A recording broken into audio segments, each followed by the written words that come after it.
What answer? What do you think?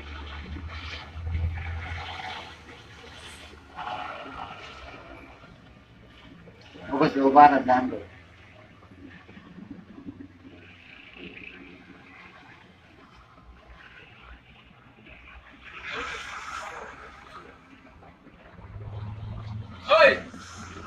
I like that.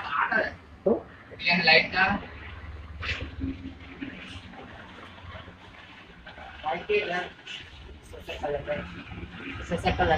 Good. Okay guys, welcome back කියලා පිළිගන්නවා මගේ knowledge evolution YouTube channel එකට. Right guys, අද අපි කතා කරමු අපේ කඩේ shop එක කොහොමද හරියාකාරව කරගෙන යන්නේ කියලා. හරිද? දැන් මම ඔයගොල්ලන්ට පෙන්නන්නම් guys මගේ shop එකේ තත්ත්වය කොහොමද කියලා. හරිද?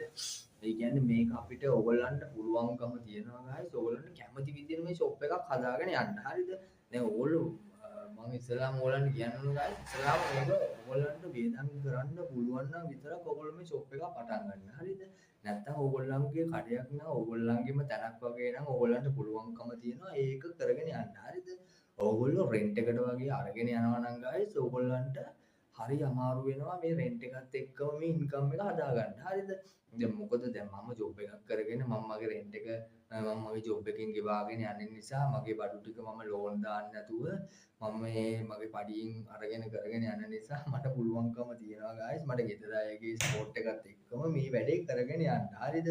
දැන් අපිට සාමාන්‍ය දැන් අපි හිතමුකෝ අපි පරිණතයි ලොකුයි කියලා. හරිද? අපි ලොකුයි දැන් හිතන්න ලොකු සීන් එකේ ඉන්නවා අර ඒ වගේ ලයින් කරනවා නම් ඇත්තටම guys මේ වගේ දෙයක් කරන්න සෑහෙන අමාරු වෙනවා. මොකද අපිට මේකට සෑහෙන කොස්ට් එකක් වියදම් වෙනවා. ඒ කියන්නේ අපි හිතුවේ නැති වලට අපිට හිතන්නවත් නැති විදිහට වියදම් වෙනවා. දැන් ඕගොල්ලෝ හිතන්න අපි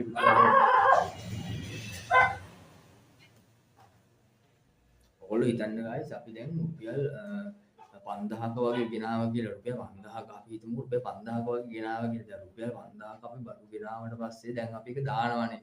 දානකොට මේ 5000ක් කියලා කිව්වට දැන් මේක සාමාන්‍ය සෑහෙන චූටි ප්‍රමාණයක් තමයි අපිට බඩු ගන්න පුළුවන්කම ලැබෙන්නේ. හරිද? එතකොට ඕගොල්ලන්ට පුළුවන්කම තියෙන එකපාර පුළුවන් නම් ඔයගොල්ලෝ දැන් මේක ස්ටාර්ට් කරනවා නම් දැන් මම බිගිනර් කෙනෙක් විදියට හරි ඉන්ටර්මීඩියට් හරි කොහොම හරි කරලා දැන් මේක ඔයගොල්ලෝ ෂොප් එකක් දාගත්තා කියමු. හරිද? දාගත්තට පස්සේ ඔයගොල්ලන්ට පුළුවන් එකපාර ඔයගොල්ලෝ අනිවාර්යයෙන්ම රුපියල් 50000ක්වත් උඩරිම දාන්න.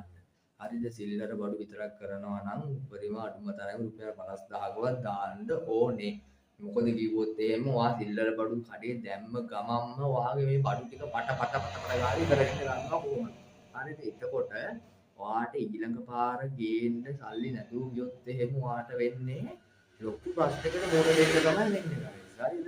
ඒ කියන්නේ දැන් අපි හිතමුකෝ දැන් අපි විකිනන සල්ලි වලින් අපිට ප්‍රොෆිට් එක ලැබෙනවා.